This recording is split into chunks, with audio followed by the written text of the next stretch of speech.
હાલો, આજે બીજી વાર્તા સાંભળશું ને? હા, સાંભળવી છે. આજે આપણે ભગવાન તથાગત બુદ્ધ અને વીર રાજા પ્રસેનજીતની વાત સાંભળીએ. ઘણા વર્ષો પહેલાની વાત છે. આપણા સમગ્ર ભારત વર્ષમાં ઘણા બધા મહાજનપદ હતા. મહાજનપદ એટલે રાજ્યો. ચાણક્ય કયા મહાજનપદમાં થઈ ગયા હતા? મગધમાં. ઉત્તર ભારત તરફ એક કોસલ નામનું મહાજનપદ હતું. આ કોસલ મહાજનપદમાં વીર રાજા પ્રસેનજીત રાજ કરતા હતા. રાજા દયાળુ, પ્રજાવત્સલ, પ્રજાપાલક હતા. તેમની ખ્યાતિ ચારે બાજુ પૂરા દેશમાં ફેલાયેલી હતી. એક દિવસ એમના મહામંત્રી દીર્ઘચારાયણે રાજા પ્રસેનજીતને સમાચાર આપ્યા. મહારાજ, શ્રાવસ્તીના વિહારમાં મહાત્મા બુદ્ધ પધાર્યા છે. ભગવાન બુદ્ધ તો દીક્ષા લઈ અને સમગ્ર ભારતમાં ભ્રમણ કરતા હતા અને પોતાના નવા સ્થાપેલા ધર્મનો પ્રચાર કરતા હતા, લોકોને સમજાવતા હતા. એ તો એક ગામથી બીજે ગામ પોતાના સંઘ દ્વારા વિહાર કરતા હતા. આ વાત સાંભળી અને પ્રસેનજીતને થયું કે વાહ, આ તો ખૂબ જ સારા સમાચાર છે. હાલો, પાલખી તૈયાર કરાવો, હું મહાત્મા બુદ્ધના દર્શન કરવા જઈશ. મહાત્મા બુદ્ધ સાથે તેમના ઘણા બધા શિષ્યો સાથે રહેતા હતા અને આ જે બધા હતા એમને સંઘ કહેવાતું. તો આ સંઘમાં મહાત્મા બુદ્ધને ધ્યાનમગ્ન જોઈ અને પ્રસેનજીતને થયું કે મહાત્મા બુદ્ધ આ મોટા સંઘમાં પણ શાંતિથી રહી શકે છે, જ્યારે મને તો અંગુલિમાલે કેવો દુઃખી કરી મૂકેલો. પછી તો રાજાએ પ્રણામ કર્યા, સ્થાન ગ્રહણ કર્યું અને મહાત્મા બુદ્ધ પાસે અંગુલિમાલની વાર્તા સાંભળી. મહાત્મા બુદ્ધે અંગુલિમાલના હૃદય પરિવર્તનની વાત વિસ્તારથી કહી. અંગુલિમાલની વાર્તા તો તને ખબર છે ને? હા, અંગુલીમાન એટલે ઓલો ડાકુ, બધાને લૂંટી અને મારી એમની આંગળી કાપી નાખતો હતો. Very good. અંગુલિમાલ લૂંટારો હતો, ડાકુ હતો.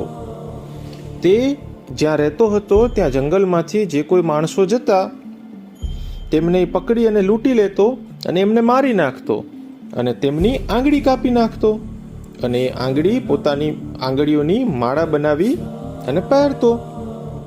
એક દિવસ ભગવાન બુદ્ધ એ ગામમાં આવ્યા તો ગામ લોકોએ કહ્યું, તમે આ રસ્તે ના જતા, એ રસ્તે તો અંગુલિમાલ છે, એ તમને મારી નાખશે. પણ ભગવાન બુદ્ધે તો કોઈની વાત સાંભળી નહીં અને જંગલમાં ગયા. તો અંગુલિમાલે તેમને રોક્યા.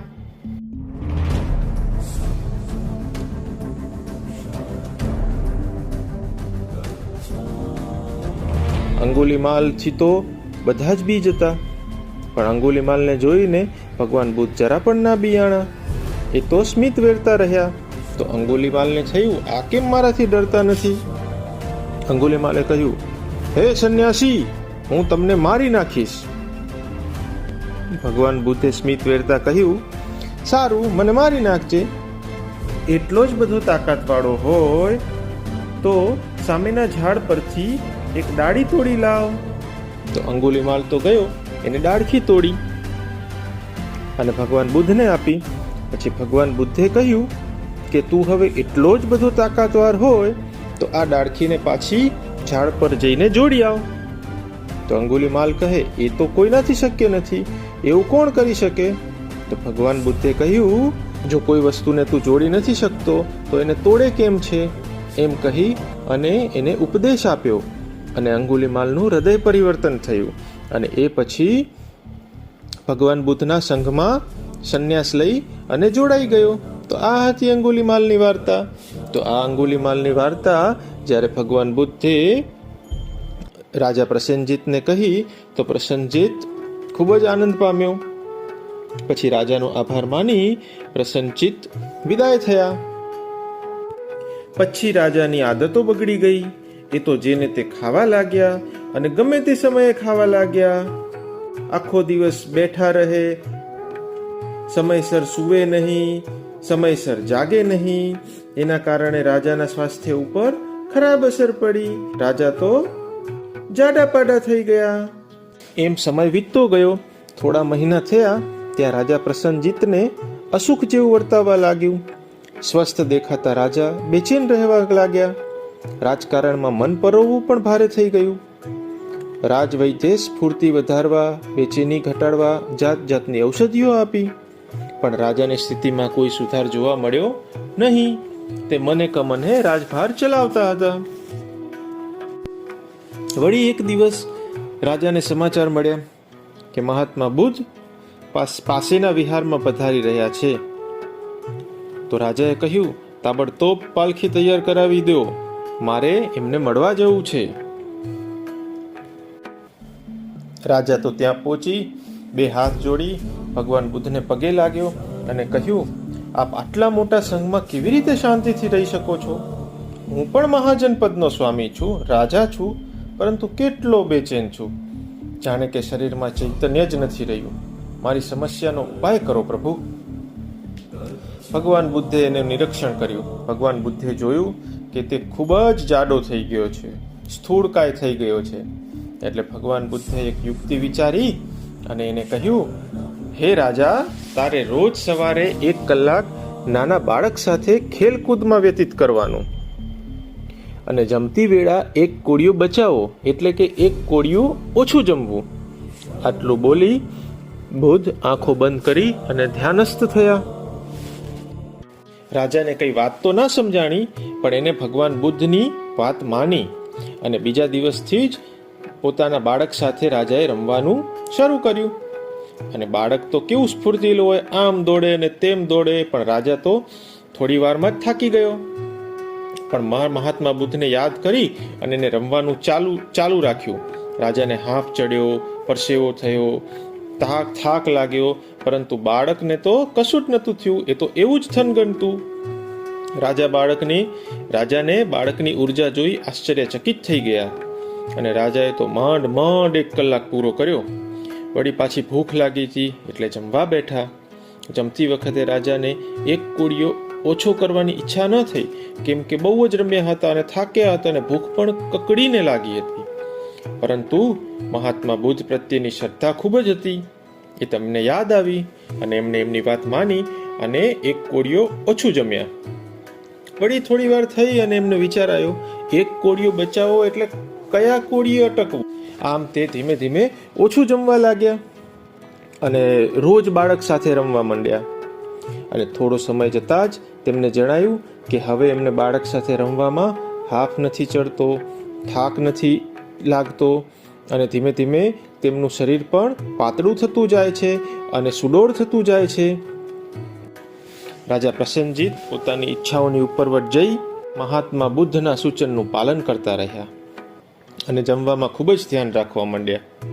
કેટલાક મહિના પછી રાજા એકદમ સ્વસ્થ થઈ ગયા, પહેલાના જેવા સુડોળ શરીરવાળા થઈ ગયા. પછી વળી પાછા સમાચાર મળ્યા કે ભગવાન બુદ્ધ આવ્યા છે, એ શ્રાવસ્તીમાં પધાર્યા છે. ત્યારે વળી પાછા રાજા ભગવાન બુદ્ધને મળવા ગયા અને ભગવાન બુદ્ધનો આભાર માન્યો. સંતુલિત જીવનને લીધે સ્વસ્થ થયેલા રાજાને મહાત્મા બુદ્ધે સ્વસ્થ જીવનનો ઉપદેશ આપ્યો અને આશીર્વાદ આપ્યા. એટલે જ ભગવદ્ ગીતામાં ભગવાને કહ્યું છે, યુક્ત આહાર વિહારસ્ય યુક્ત ચેષ્ટસ્ય કર્મસુ યુક્ત સ્વપ્નાવબોધસ્ય યોગો ભવતિ દુઃખહા. એટલે કે યોગ્ય આહાર વિહારવાળાને, કર્મોમાં યોગ્ય ચેષ્ટાવાળાને અને યોગ્ય પ્રમાણમાં ઊંઘનારને તથા જાગનારને દુઃખોનો નાશ કરનારનો એ યોગ સિદ્ધ થાય છે. તો આહાર વિહાર એટલે સારું અને ઘરનું જમવું, બહારનું ના જમવું, પડીકા, ચોકલેટ, ઠંડા પીણા એ બધું ના ખાવું જોઈએ. અને યુક્ત ચેષ્ટસ્ય એટલે કે રોજ શારીરિક વ્યાયામ કરવો જોઈએ, રમતો રમવી જોઈએ અને સમયસર ઊંઘી જવું જોઈએ અને સવારે વહેલા ઉઠી પણ જવું જોઈએ. આ બધાનું જે પાલન કરે છે એનું શરીર સ્વસ્થ રહે છે અને એને યોગની સિદ્ધિ થાય છે. આવો જ બીજો પણ એક શ્લોક છે, યજ્ઞ શિષ્ટા શિનઃ સંતો મુચ્યંતે સર્વ કિલ્બિષૈઃ ભુંજ્યતે ત્વઘમ પાપા એ પચંત્યાત્મકારણાત. જેઓ પ્રકૃતિને સમર્પણ કરીને બીજાને વહેંચીને અન્ન ગ્રહણ કરે છે તેવા શ્રેષ્ઠ લોકો આ સર્વ પ્રકારના દોષમાંથી મુક્ત થાય છે. પરંતુ જેઓ તેનાથી વિપરીત કેવળ પોતાના માટે રાંધીને એકલા જ જમે છે તેઓ દોષયુક્ત આહાર લે છે. માટે આપણે હંમેશા બધાનો જ ધ્યાન રાખવું જોઈએ. યોગ્ય આહાર વિહાર તો કરવો જ જોઈએ, પરંતુ માત્ર આપણા માટે નહીં, અન્ય માટે પણ આપણે ભોજન બચાવવું જોઈએ. તમે યોગ્ય ભોજન લો છો? હા, લઉં છું. તો શું ચોકલેટ નથી ખાતા? બિસ્કિટ નથી ખાતા? પડીકા નથી ખાતા? ક્યારેક ક્યારેક નથી લેતો. તો એને યોગ્ય આહાર વિહાર કહેવાય? તો તમે આમાંથી શું શીખ્યા? હવે હું ઘરનું જમવાનું જ જમીશ અને નિયમિત કસરત કરીશ.